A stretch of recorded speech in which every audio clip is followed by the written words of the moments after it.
hearing health is as important, especially you look at somebody my age, every year I get a medical.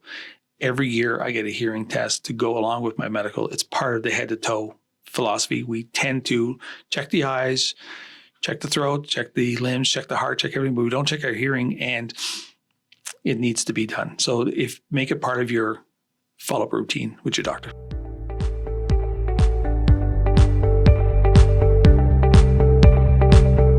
Welcome back to Hear Me Out with Belinda. Do you know that you need a hearing test? But the thought of having to wear a device that's always squealing or needs constant adjustment really puts you off taking that first step. Then today's episode is for you. In studio today, I have my business partner and seasoned industry expert, Daren Jones, and he's going to talk us through how the hearing care industry has changed and what you can expect from a modern hearing aid device. Welcome, Daren. Good morning. Thank you for having me. You're welcome. So how many years have you been in the hearing aid industry? Oh, this is my 25th year in the industry. And so let's just jump straight in. Sure. You've traveled across Canada, so you've seen it from every province. Every province, including Quebec. And what would you say the biggest changes that you've seen?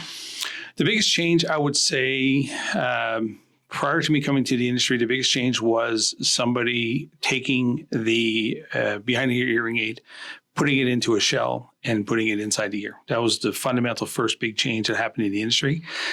The next big one I would say after that was when they figured out the algorithm on reducing feedback in the hearing aid, because feedback just comes in at a certain frequency.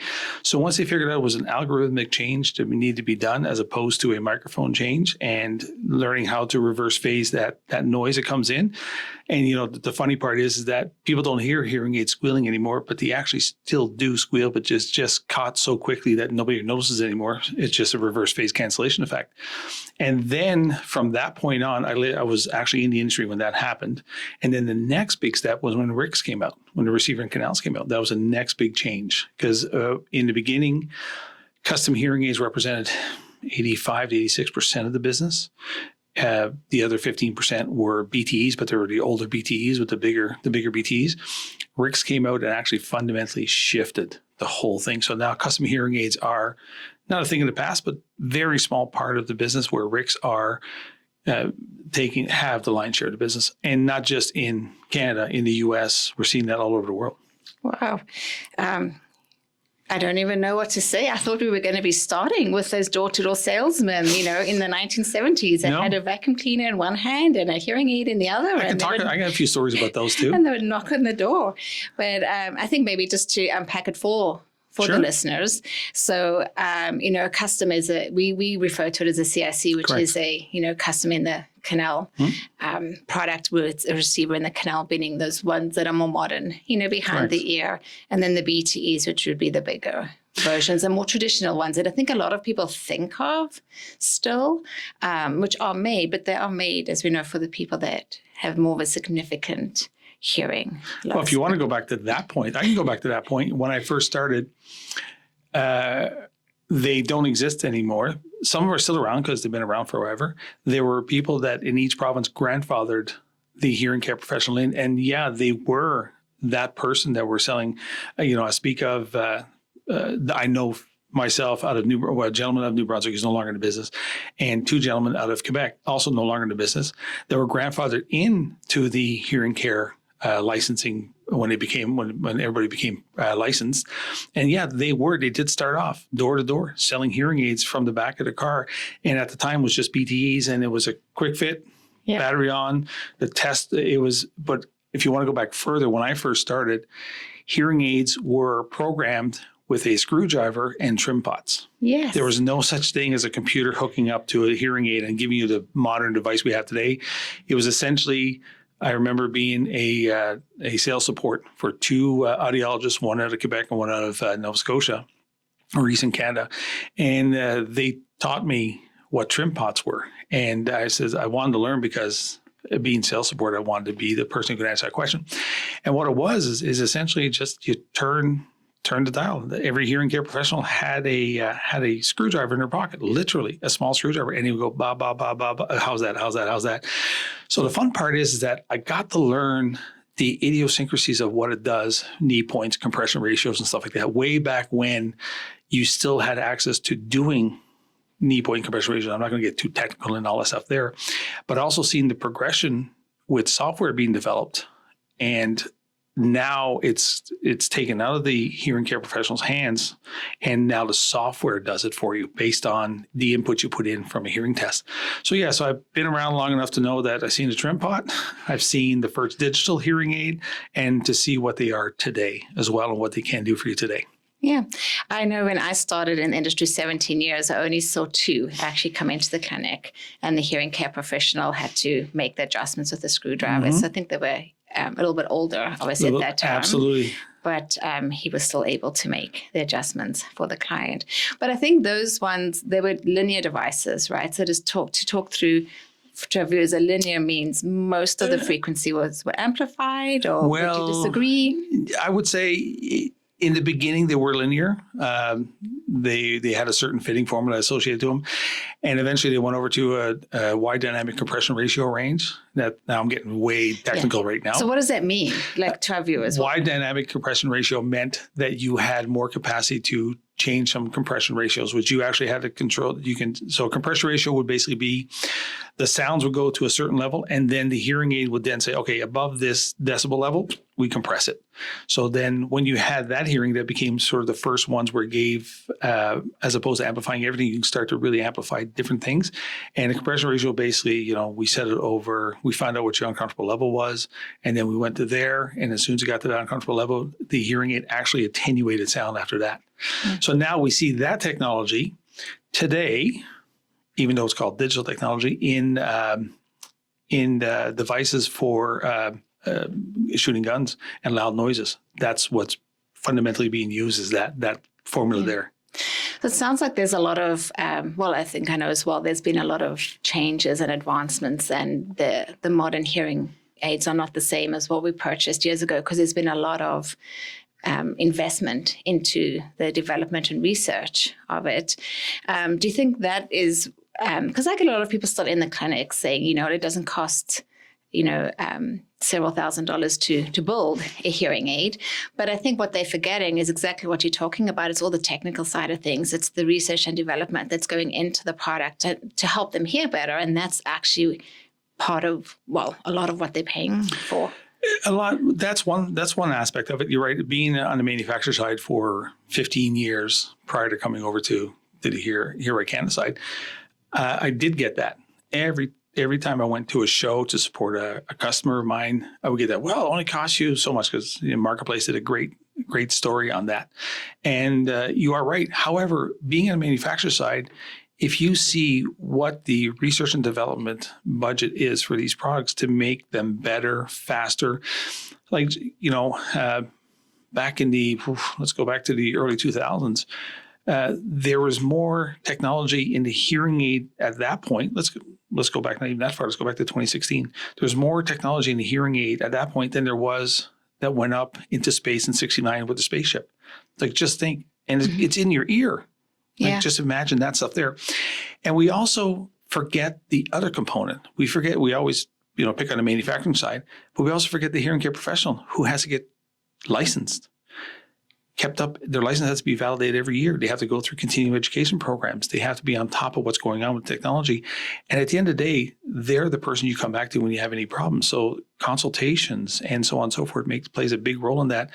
They always pick on one side of it. I always like to talk about the other side too. Everybody is licensed here. Everybody has a certification. Everybody has to keep current, and it's the betterment. So for the price of that product, you do get supported for 3 years. Yeah. One of the things is that, being a hearing care professional myself, I think the value not only in the product, but it is in the hearing care and the person's experience, because even though we can talk about, all the different things, the compression ratios and what's built into the software, each manufacturer's software is different. Sure. And each sound is slightly different and maybe better suited to a person's lifestyle or hearing needs. So there isn't a sort of one size fits all. It's about making sure that the person's getting the correct product for their lifestyle and hearing needs. And that's all, part of that personalized or that patient-centered care is what we talk about. And from the manufacturer's perspective, they look at what is in demand the most. So yeah, we do come across in our clinics as from time to time somebody that has that one-off odd type of hearing loss that needs some specialty treatment to do it. And when you reach out to different manufacturers, says, yeah, we don't have that, we don't have that, we don't have that, because they also go by a chart of, hey, what is the most common thing out there?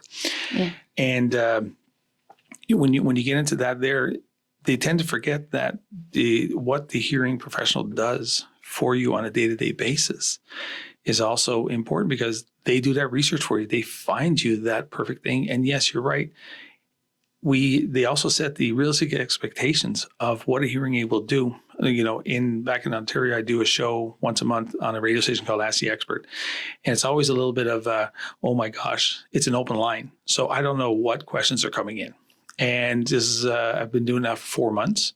And the first few questions were about the price of hearing aids and so on and so forth. But then as time went on and you set the story and you say, listen, this is how it operates. You get more questions about why is it not here? Why is it not helping me? And I've said many times on air, says, if that hearing aid is not helping you, and I've always asked the agent of the hearing aid, please go back to your hearing care professional. Tell them what's going on. That is their role in your journey to make sure that you do. And what you find is that a lot of people don't advocate for themselves and are scared to come back and scared to be, oh, I'm a burden. You're not a burden. This is what we do. We're here to make sure you're satisfied. The last thing we need is for you to get these hearing aids and put them in your drawer.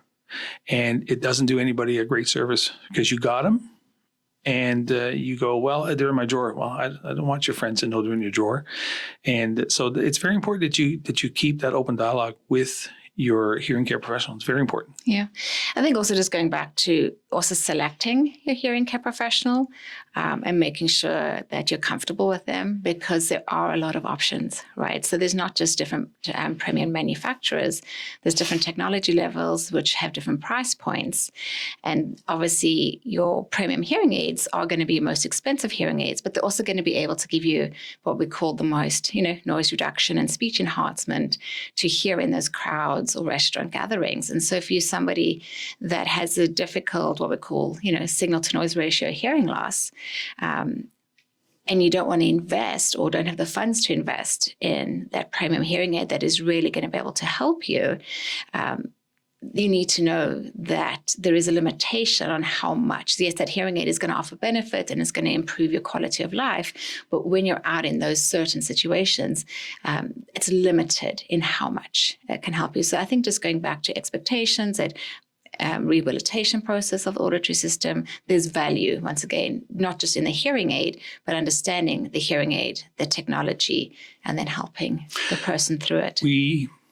As a consumer, we don't ask enough questions of our hearing care professional to make sure that they are the right person for you. Because remember, it's a 5-year relationship you're going on. Every 5 years, the hearing aids will suggest to be changed. So every 5 years, you're going through that rotation again. So if you don't have that trust with somebody, it becomes hard. And as hearing care professionals, we are sometimes too quick to show the benefit of the product, which is great.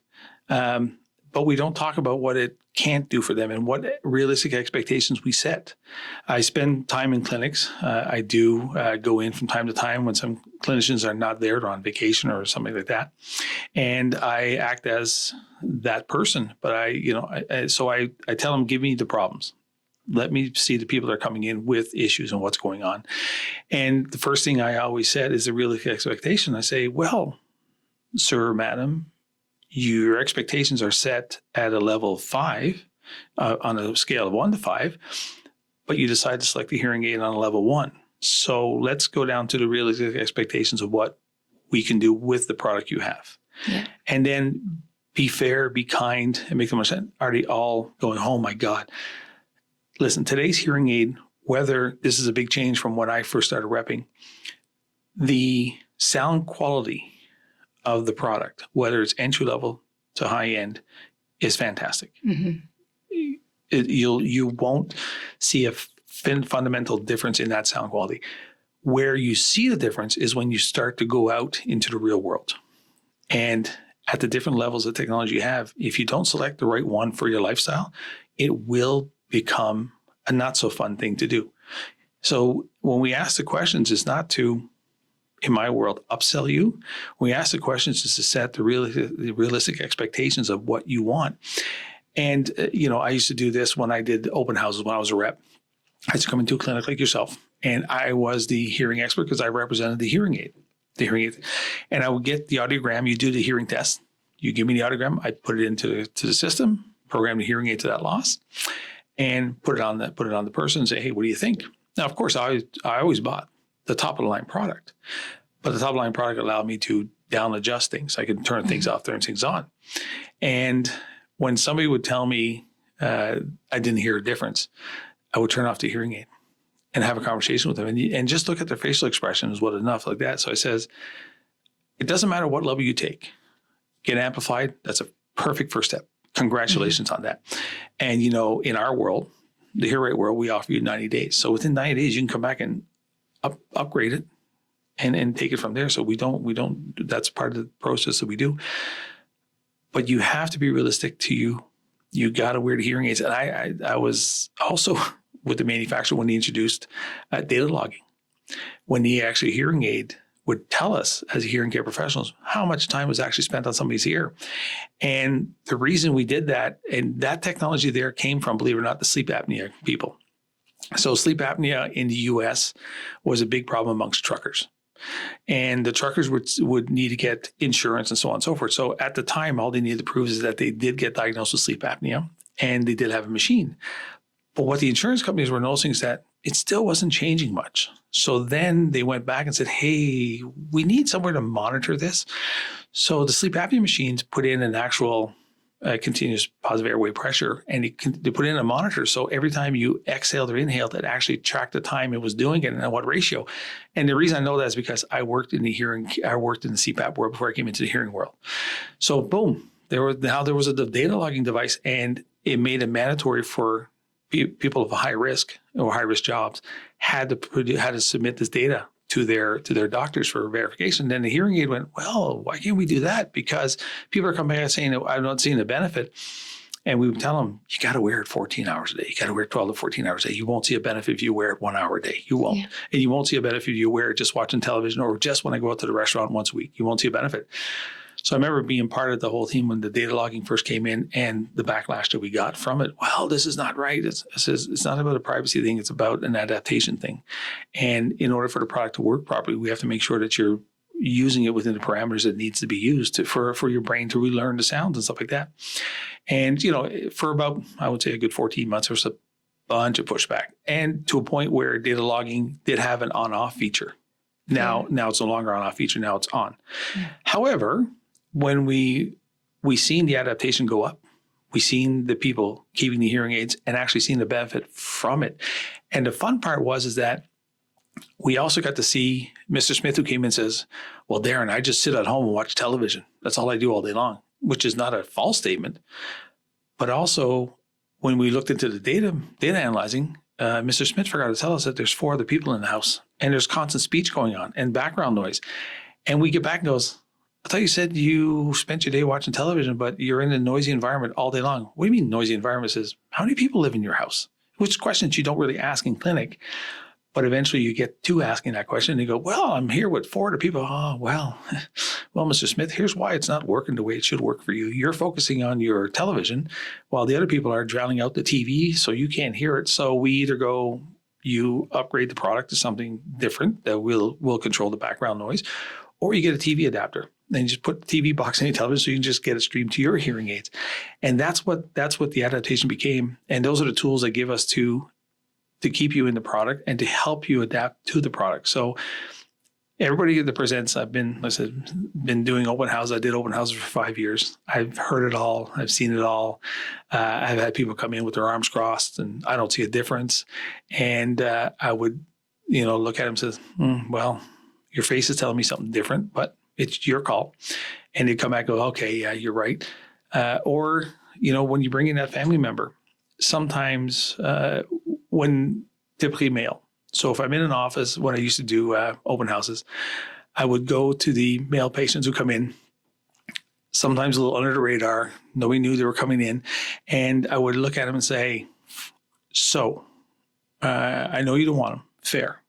I'm not here to sell you something you don't want. That's not what we do. I'm here to tell you what your problem is, and here's your thing. And I know I would always ask them the question, so on your ride over here, what kind of answer were you expecting from me? What were you looking for me to tell you? That everything was okay, right? Well, sorry, I can't do that. However, I want you to promise me one thing. Just promise me one thing. Don't go out, and when you get home to your family and they ask you how everything's going, you say, everything's good. You know it's not true. I know it's not true, but I want you to do us both a favor and say, listen, they gave me a lot of information to process. It's a lot of stuff to take in. And the first starts off with the fact that we told them, oh, you have a hearing loss when you thought you didn't. And then in order to unpack it, you just tell your family, so listen, it was a lot of info. I need to process this. Give me a few days. At least it buys you a few days so you can sit down with yourself and go, okay, do I need to make the next step, or can I live with this a little longer? And when I started talking in that language there, I got more and more people coming back to me and says, you know what? That piece of advice was great, because when I went to the family, they left me alone for a few days. They didn't question me every hour, or sometimes when I stumbled, I didn't hear what they were saying, or I had made them repeat. They didn't come back to me and got a little upset. He says, listen, you took the first step. Let's see what goes on from there. And when they come back to you, they come back to you with not hat in hand. They come back to you with a way going, thanks. Thank you for, at least guiding me through the process of saying, no, everything is fine. Because, you say everything's fine. The minute you trip up somewhere at home, they're going to be back on you. And that's what I used to tell them. I says, don't tell them that. Tell them I just need to process the information. And hey, call me. If you need that extra questions, give me a call. I'll answer the question. But we know where you are, but just you need to process this. So do it for you. Don't do it for anybody else. And that piece of advice there in my latter years of being doing the demos and open houses did some great things for me. And the other thing I used to do is to write down 6 different things we used to talk about. And I would always recommend the level of technology you needed for your hearing loss and what your lifestyle was. And if you went with a price, I went, no problem at all. I'm happy you did that. But I would turn my sheet around and goes, okay, there's 6 things on this list. These are the 3 you cannot come back and talk to me about if you buy that level hearing aid. We agree with that?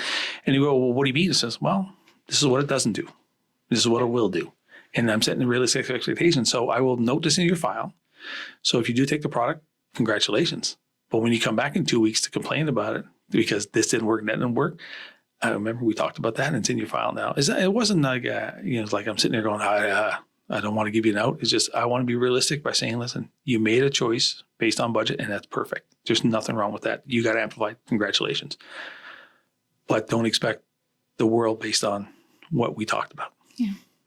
Yeah, I agree with you. I think just getting back to what you touched on a little bit about the data logging and the changes, one of the things that stands out to me most is the rechargeability of hearing aids. Because I remember some of the the older seniors who would really want to put the hearing aids in for church on Sunday because that was the day they were going out, they were having lunch with family or possibly friends.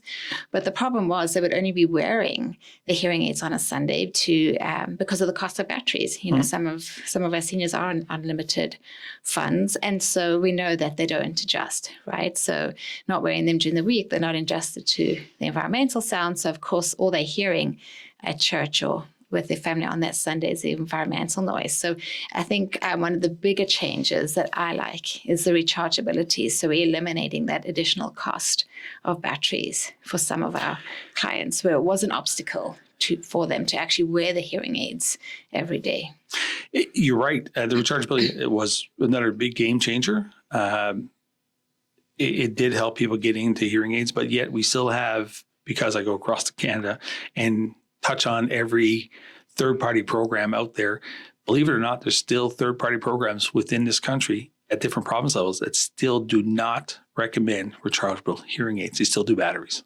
Wow. So just think about that. Like just think about that. I'm not going to name them because I'm not here to shame anybody, but there's still at least 4 provinces out there that still will strongly recommend you use a battery operate a hearing aid as opposed to a rechargeable hearing aid. So it's just odd how the private sector has caught on to it, but the public sector still hasn't seen the benefit of it. But you're right, it does help.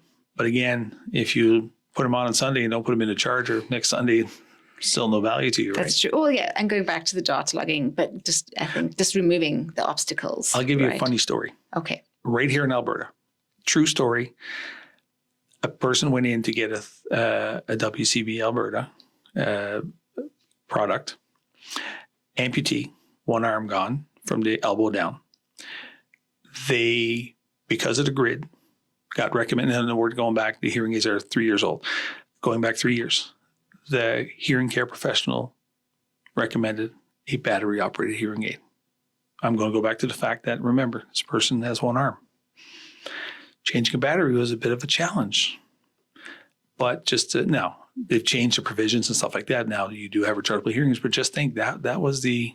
That was the thought process. That was the thought process. It's fine. But I think we could get deeper into that, even with the whole hearing care field, right? Most of our third parties, if somebody has third party benefits, and they're working, those third party benefits are covering between $500 and $700 every 5 years. I think the whole emphasis hasn't been on hearing health care. It's been that forgotten sense. I think I've spoken about that a little bit on the show before, and change is slow.